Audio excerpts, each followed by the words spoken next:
일반적으로 우리가 설교학이라고 할 때 하고 제가 쓰는 용어는 개혁주의 설교학이라고 하는 것은 조금 차이가 있습니다. 예.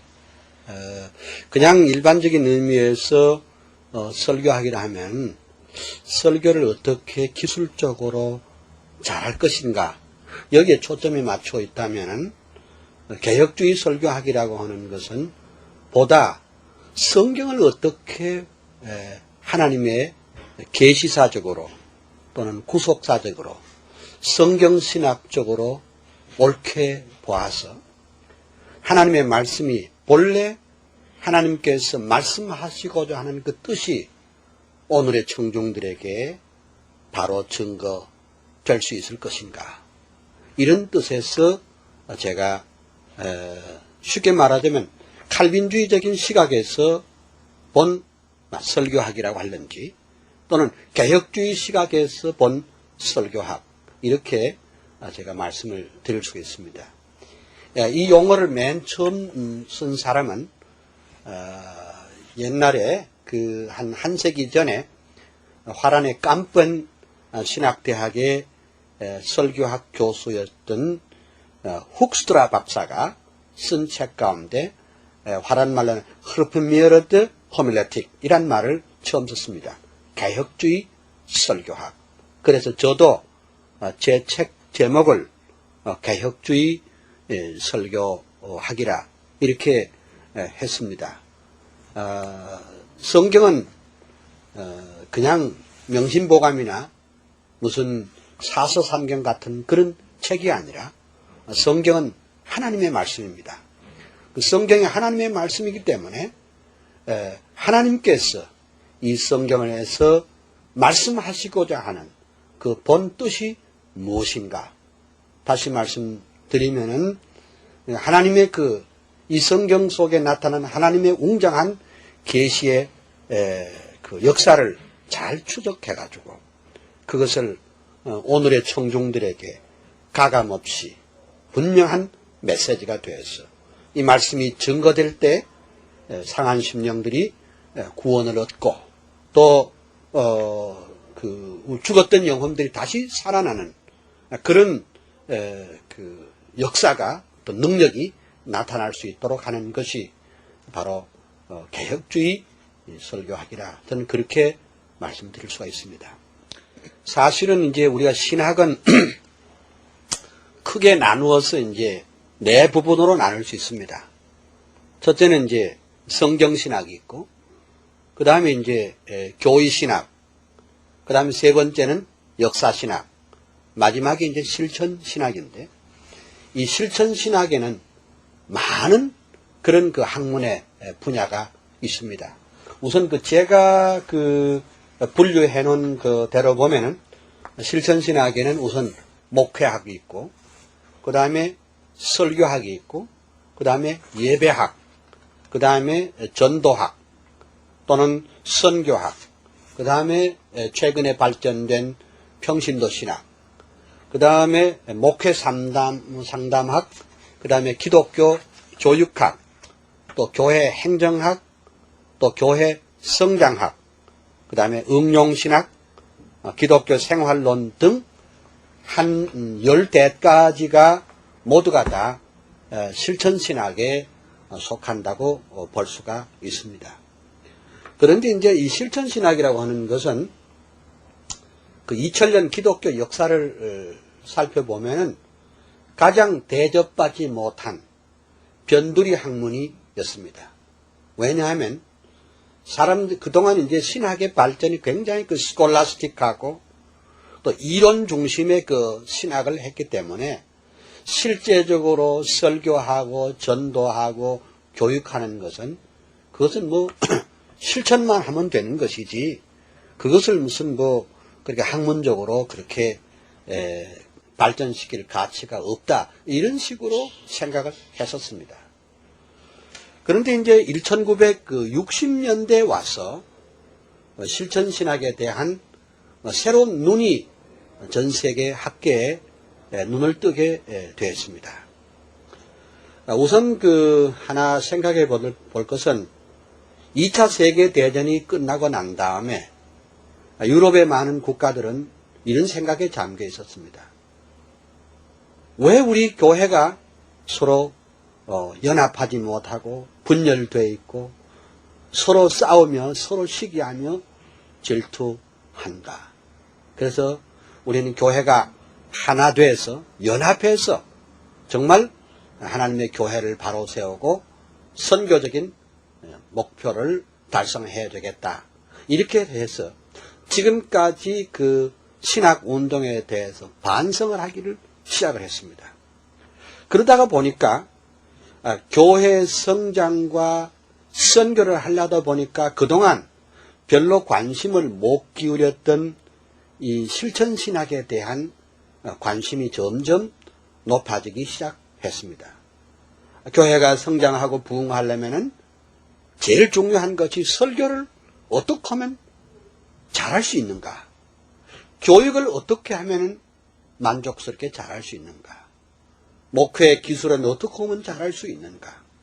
여기에 대한 성경 해석은 어떻게 해야 될 것인가?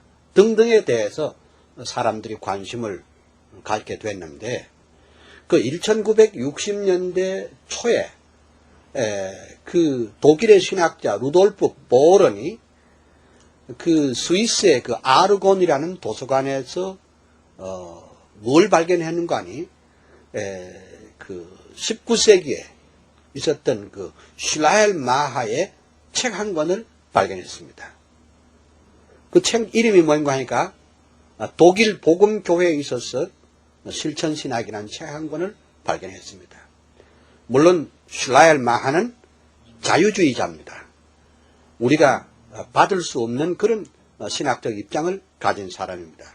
하지만 이미 그 100년 전에 슐라엘 마하가 그 실천신학을 학문적으로 이렇게 발전시킨 데 대해서 그 새로운 학계에 파문을 던지게 됐습니다. 그래서 유럽과 미국 등지에서 이 실천신학에 대한 새로운 그 눈을 뜨기 시작을 했고 또 발전이 되기 시작을 했습니다. 말하자면은 2000년 기독교 역사의 가령 예를 들면 무대 위에서 4사람이 올라가서 연기를 하는데 한 번도 실천신학에 대해서 조명을 주는 사람이 없었습니다. 그러나 최근에 1960년대 이후에 와서 우리가 정말 기독교가 그 기독교의 복음이 생명력을 가진다면 그 신학이 단순히 이론에만 그칠 것이 아니라 그 우리의 삶의 자리, 그 실천적인 기독교에 대해서 눈을 떠야 되겠다. 이렇게 해서 여러분이 아시는 대로 최근에 이르러서 실천신학이 다른 그 어떠한 과목보다도 말하자면 떠오르는 그런 발전된 과목이라고 할 수가 있고, 작년 한 해 동안 우리 한국교회 출판계에 나온 책들 보면은 거의 70% 내지 80%가 바로 실천신학에 관한 책이라고 해도 과언이 아닙니다. 그래서 제가 쓴 이 실천신학 개론은 이런 타이틀로는 전 세계에서 처음 나온 책이라고 할 수 있습니다. 실천신학을 개론적이나마 학문적으로 묶어서 나온 최초의 책이라고 해도 좋은 줄 압니다. 가령 우리가 한번 생각을 해보십시다. 그 역사신학이라든지 교의신학이라든지 또 해석 그 성경신학은 이건 모두가 이론신학입니다. 근데 그 이론신학이 우리의 그 소위 말하자면 삶의 자리, 컨텍스트, 혹은 이 프락시스와 그 만날 때, 딱 만날 때 거기서는 말하자면 그 만남의 자리를 취급해 주는 것이 바로 실천신학이라고 할 수 있습니다. 예수님께서도 말씀하시기를 씨가 참 중요하지만은 씨 못지않게 중요한 것은 바로 그 토양이라고 했습니다. 그 밭이 얼마나 중요하냐. 돌짝밭도 있고 또 가시밭길도 있고 또 길가도 있지만은 옥토가 있습니다. 그러면 똑같은 시라도 어떤 컨텍스트, 어떤 그 프락시스에 만나는가에 따라서 전혀 그 싹이 달라질 것입니다.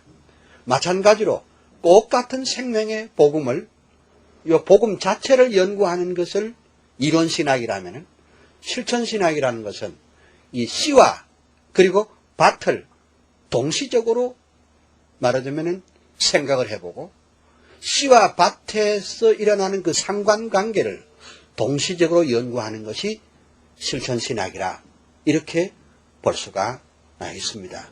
그러려면 거기에는 뭐 기후도, 풍토도, 또 씨 뿌리는 방법까지 연구하는 것이 실천신학이라고 할 수가 있습니다.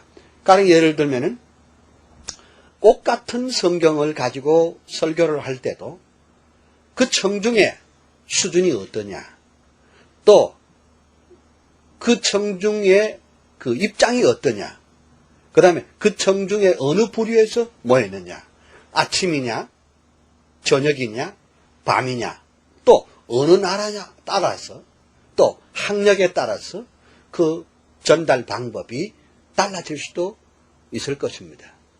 또 이런 것을 연구하는 것을 우리가 실천신학이라고 말하고, 바로 이 실천신학이라는 큰 그 틀 속에 가장 중요한 과목 중에 하나가 바로 설교학이다.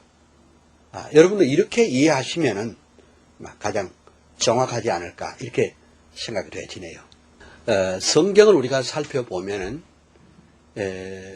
가령 고린도전서 1장에 보면은 그 사도 바울이 말한 것 가운데 그 전도에 미련한 것, 전도에 그 미련한 것이, 십자가의 도는 멸망하는 자들에게는 미련한 것이요 구원을 얻는 우리들에게는 하나님의 그 능력이라, 이렇게 말씀을 했는데, 그때 그 십자가의 도란 말이 그 우리식의 그 길도자가 아니고, 그것이 바로 십자가의 도란 그 도자가 바로 설교란 말입니다.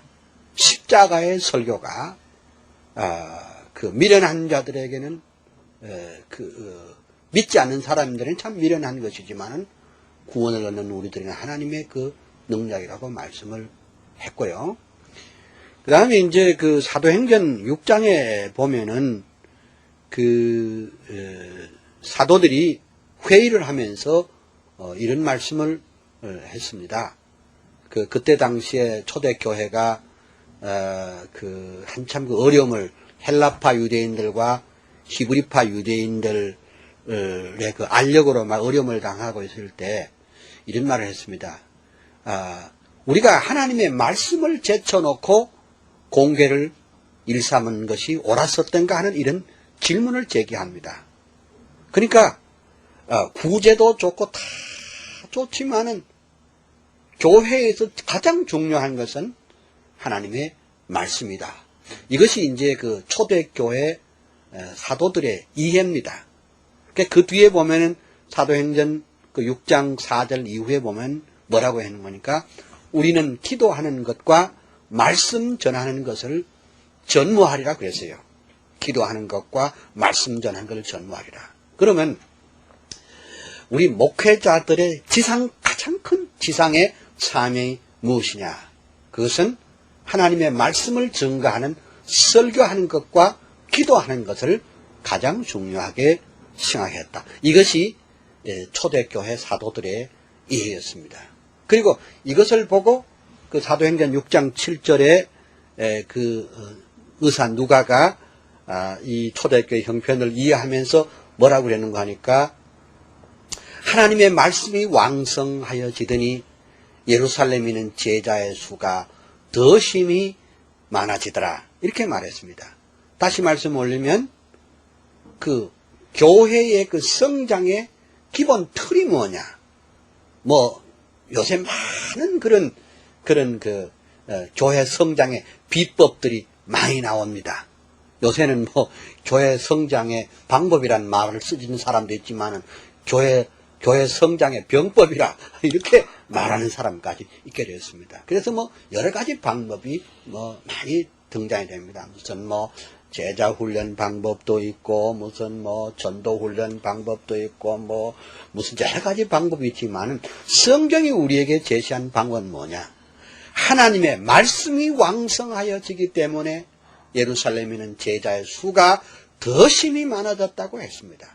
즉 오늘날도 교회 성장의 비결은 결국은 목회자가 하나님의 말씀을 옳게 증거하는 일을 통해서 그 설교의 방법을 통해서 교회가 부흥되며 성장하게 될 줄로 믿습니다.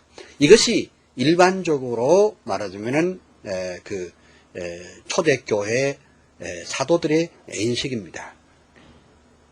그리고 사실은 어떤 설교학자들은 말하기를 성경 전체가 설교집이라고 말하는 사람도 있습니다.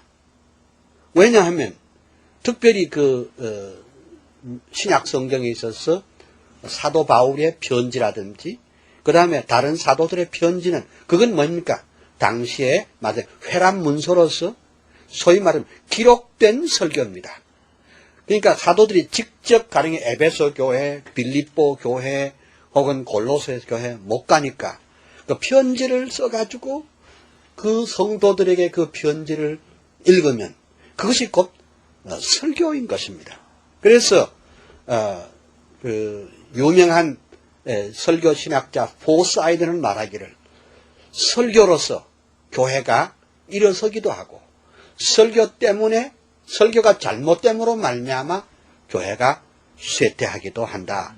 그렇게 말을 했습니다. 그런데 제가 이제 여기서 이제 하나 말씀드리고 싶은 것은 저는 이제 설교도 중요하지만 우선 그 설교학이란 말을 좀 모두에 좀 말씀을 아무래도 좀 드릴 것 생각합니다. 이게 무슨 말인가 하니까 설교학이란 말은 우리가 영어로 호밀레틱스라 그럽니다. 그 호밀레틱스란 보통 우리가 설교라면 영어로는 sermon 이렇게 말하기도 하고 또는 preaching 이렇게 말합니다. 그건 sermon and preaching이란 말은 설교란 말이고 설교학이란 말은 호밀레틱스 즉 이 호밀레틱스란 말은 어디서 나온 말인가 하니까 헬라 말의 호밀리아에서 나온 말입니다. 그러면 이 호밀리아라는 말은 어디서부터 나오는가 하니까 고린도전서 15장 33절에 최초로 나오는 말입니다. 근데 이상한 것은 호밀리아란 이 말은 사실상 고린도전서 15장 33절에 딱 한 번밖에 안 나옵니다. 그리고 파생어가 한 두세 번 있습니다. 사도행전 24장 그 다음에 누가복음 24장에 요 파생어가 한 번 나오고 그 다음에 또 누가복음에 또 다른 곳에 한 권 나옵니다. 그러면 어째서 이 호밀리아란 말이 그 설교학에 어근이 됐는지 이것을 찾아보는 것도 참 재미있는 일이 아닌가 저는 이제 그렇게 생각을 합니다. 그러면 호밀리아라는 말이 우리 한국말 성경에는 어떻게 번역됐는가 하면 이렇게 되어 있습니다. 동물하고 번역됐습니다. 영어로는 캄파니, 동물하고 번역이 됐는데 저는 이 번역이 그렇게 만족스러운 번역이 될 수 있을까 하고 의문을 제기합니다. 왜냐하면은 악한 동물들은 선한 행실을 죽이나니 그런데 이 본문 가운데 악한 동물이라는 말을 하기가 조금 어려운 해석입니다. 그런데 이 호밀리아라는 말을 제가 잘 조사를 해보니까 가령 1325년대 존 위클리 번역에서부터 시작해서 킹 제임스 버전까지 이 호밀리아를 영어로 어떻게 번역됐는가 하는 이렇게 번역됐습니다. word, 말씀. 그 다음에 두 번째는 speech, 말하다. 세 번째는 communication으로 번역이 되었습니다. 그래서 이 호밀리아라는 말은 맨 처음 사용한 사람은 우리 교회사의 가장 걸출한 최대의 설교학자, 또 설교자인 크리소스톰이 맨 처음 이 말을 호밀리아란 말을 썼습니다. 요즘도 영어로 번역된 그 크리소스톰의 설교집은 호밀리아 of 크리소스톰 이렇게 되어 있습니다. 그 호밀리아를 설교란 말로 썼습니다.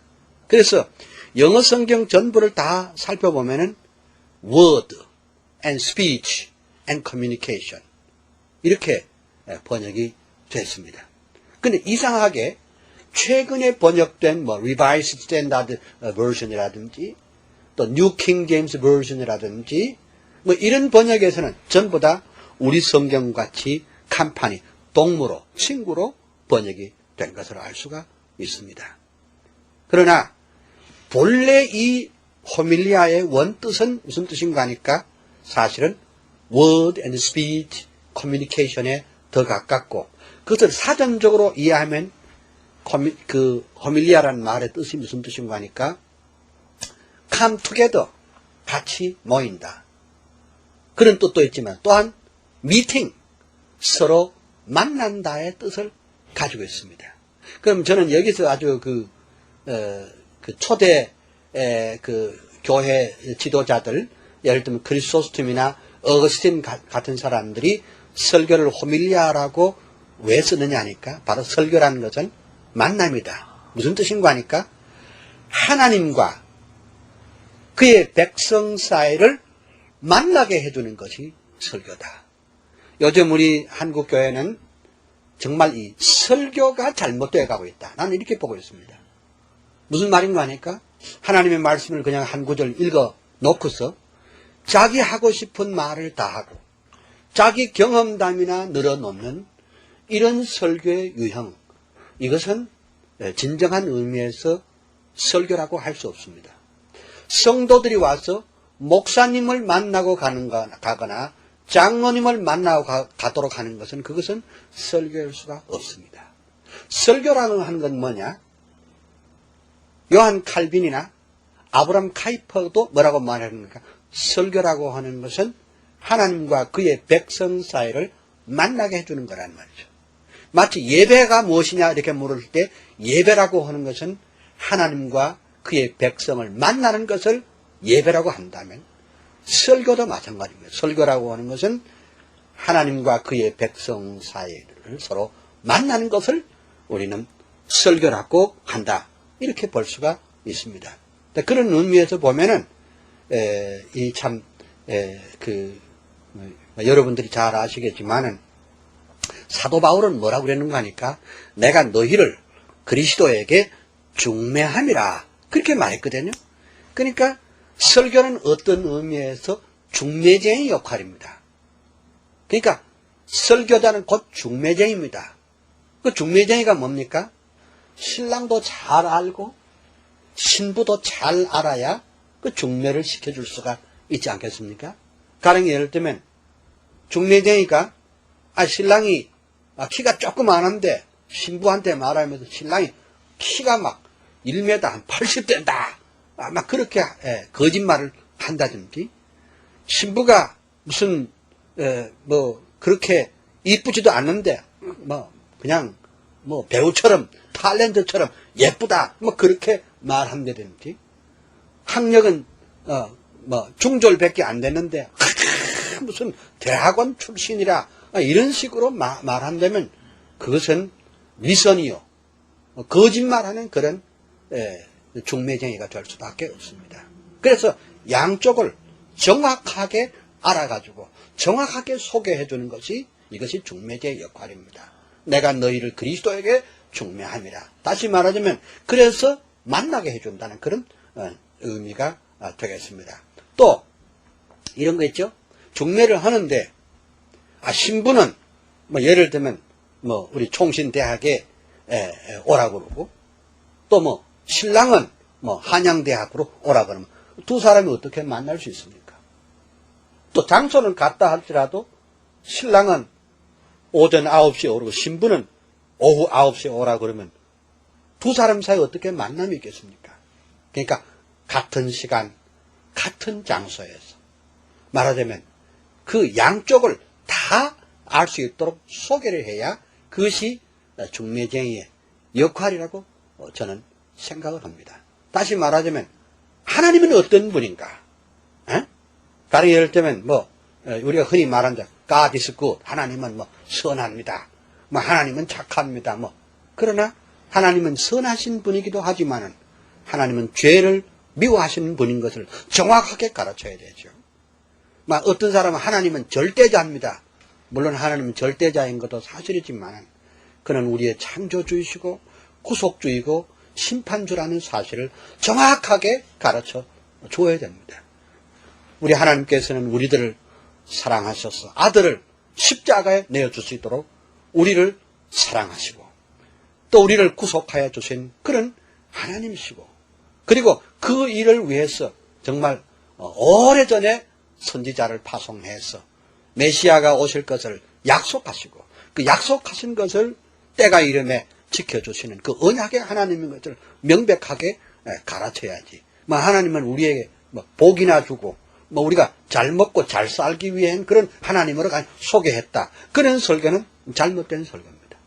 또 우리 인간을 소개할 때도 어떤 사람은 설교하기를 인간은 자기 마음먹기에 따라서 무엇이든지 할 수 있습니다. 이렇게 말합니다. 내가 이렇게 하면 이렇게 되고 저렇게 하면 저렇게 된다. 그것은 인간을 잘못 소개한 겁니다. 인간은 만물보다 거짓되고 심히 부패한 인간이며 인간은 죄와 허물로 영원히 죽었던 사람이요 소망 없던 인생이고 그래서 구주가 필요하고 그래서 하나님의 아들을 보내시기까지 하였는데 가령에 그 인간성에 있는 무슨 가능성이 있다. 인간을 무슨 실존적으로 이해를 해서 잘하면 자기 스스로 될 수 있다. 그것은 그 설교가 아니라고 봅니다.